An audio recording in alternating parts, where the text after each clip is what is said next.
The ultimate goal of any receiving team is to return and move effectively in order to put pressure on the serving team. Let's take a look at the tactical patterns used by top double receiving teams. The goal of the receiver in doubles is to neutralize the first serve and to take the initiative on the second serve. As a general rule, the receiver is positioned on the baseline for the first serve in an attempt to neutralize the serve with a low return. On the second serve, the receiver stands slightly inside the baseline in an effort to take control of the point. Players who want to hit a big forehand return often position themselves more to the backhand on the second serve. This allows them to run around their backhand and hit a forehand. Attacking players generally position themselves inside the baseline on second serves so that they can take the ball early and move to the net. When the server stays back, the receiver often comes in on the return of the second serve. The receiver needs to avoid the net player and provide a difficult first volley for the server.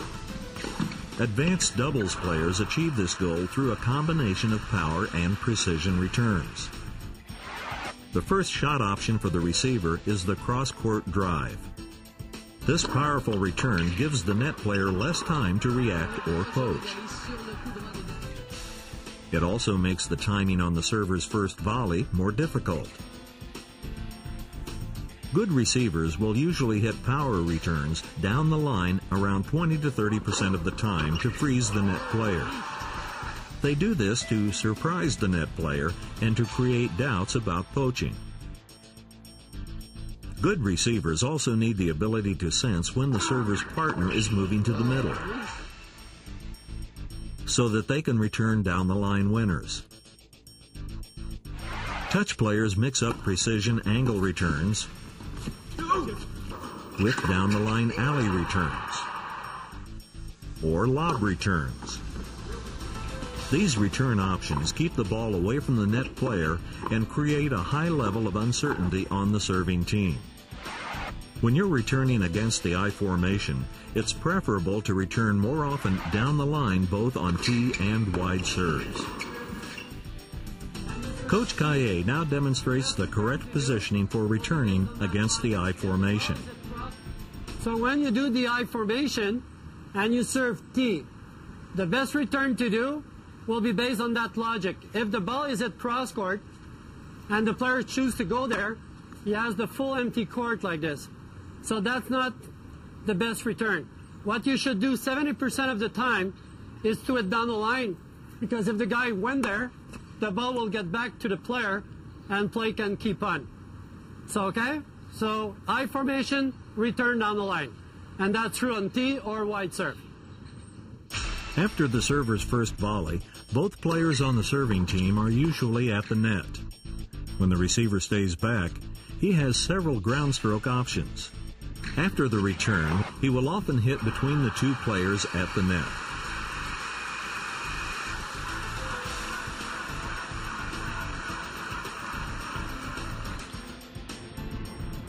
Or hit directly at the net player to challenge his eye-hand coordination. When hitting with precision, the receiver should attempt to go around the net players and not between them. He could use a down the alley shot, an angle shot, this handman comes up to the short ball, almost parallel with the net, or a well-disguised lob. The receiver may also elect to come in behind the return and hit a volley as the second shot. Often the second shot will be played by the receiver's partner.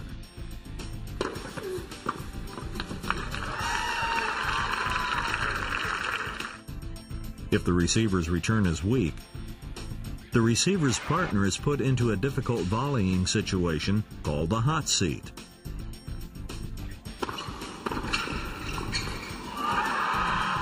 That's because he's usually positioned at the service line, and the opponent's volley is often directed toward his body or feet. In this situation, the net player needs to react as quickly as possible and block the ball back, forcing the serving team to hit one more shot. In this cooperative drill, the receiver hits down-the-line returns to the server's partner, who then volleys at the receiver's partner. The receiver's partner now practices hitting block volleys and half volleys. Next, the receiver returns cross-court, and the server's partner poaches at the receiver's partner. This drill helps players practice defensive volleys. It also helps remove the net player's potential fear of being hit by a ball at close range. It's difficult to beat the serving team when they're well positioned at the net. Therefore, after a good return, the receiver's partner should move forward quickly to put pressure on the first volley and create errors. Coach Cayer now demonstrates the correct positioning and movement of the receiver's partner. So when there's a nice return of serve cross-court, the server is struggling, then you move forward like this. Like this, you put a lot of pressure. You still can cover the line, but with just a little crossover, look how much you put pressure. She has to always volley away like this, never ball in the middle. So that's why there's a red marker there, and we're going to cover all this court by moving forward and being very, very strong in your territory. In the moving forward drill, the server's partner practices hitting volleys when moving forward. The coach simulates a low first volley after a good return by kneeling down and feeding balls to players as they move forward. Feeds should be made between the alley and the three-quarter court marker. This is the area the receiving team must cover to put pressure on the server's first volley. After players are able to successfully protect their territory at the net, the coach mixes up his feeds. He now mixes in some easier balls, away from the players, that can be put away. This mixed feed not only helps players improve their poaching skills, but also their ability to react quickly and make good poaching decisions. In advanced doubles, the receiver's partner may poach on the server's first volley to place additional pressure on the serving team.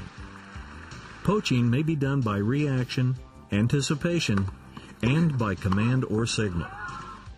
Poaching by reaction often occurs after a power return, when the server is forced to hit a block volley cross-court. The receiver's partner reacts to this defensive shot, moves forward, and poaches.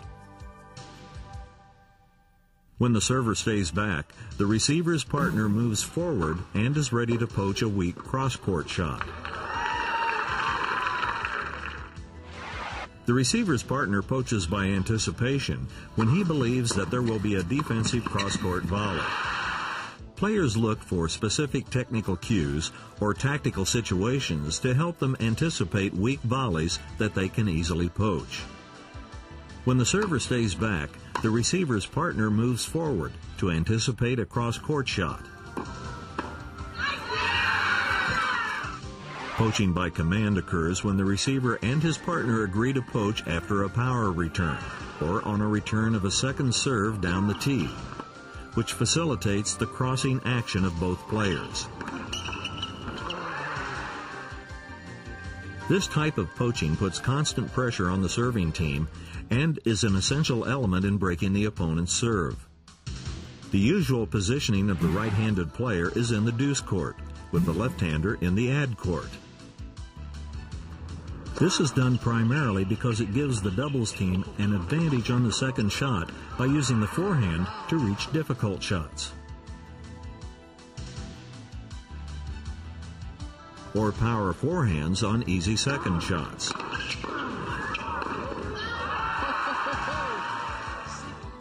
Finally, team cohesion is crucial for coordinated movement and to the transition from defense to offense as soon as the opportunity to control the point presents itself. Doubles requires creative play and makes for very exciting tennis. Practice these important movement and shot selection patterns and enjoy your doubles.